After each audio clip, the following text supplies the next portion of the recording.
Doctor sir, எனக்கு ஒரு doubt. என்னம்மா? சார், குண்டா இருக்கிறவங்க வெயிட் குறைச்சா சுகர் குறையுன்னு சொல்றீங்க. அப்ப ஒல்லியா இருக்கிறவங்க எதை சாப்பிட்டாலும் சுகரே வராதா சார்?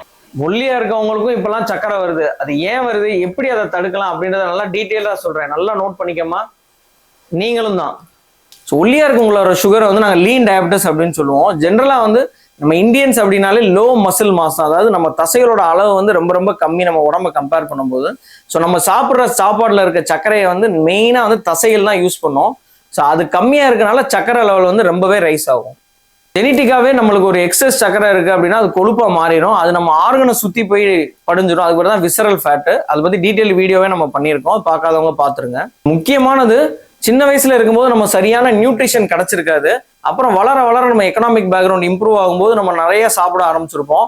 அது ஒரு முக்கியமான ரிஸ்க் ஃபேக்டரா இருக்கு நம்ம லீன் டயபெட்டிஸ்க்கு.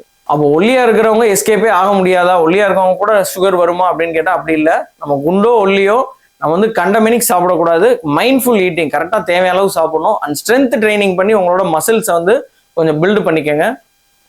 தூக்கத்தை மெயின்டைன் பண்றது, கரெக்டான நேரத்துல தேவையானப்ப சாப்பிட்றது, இது எல்லாத்தையும் கரெக்டா மெயின்டைன் பண்ணிட்டே வரணும். ஒருவேளை கிரேவிங்கோ இல்லை சுகர் சிம்டம்ஸ் ஏதாவது இருந்தது அப்படின்னா கண்டிப்பா HbA1c சுகர்லாம் போய் செக் பண்ணிக்கோங்க. ஸோ இந்த மாதிரி டயபெட்டிஸ் ரிலேட்டட் ஹெல்த் டிப்ஸுக்கு நம்ம சேனல் QD ஹெல்த் டாக்ஸை ஃபாலோ பண்ணிக்கோங்க.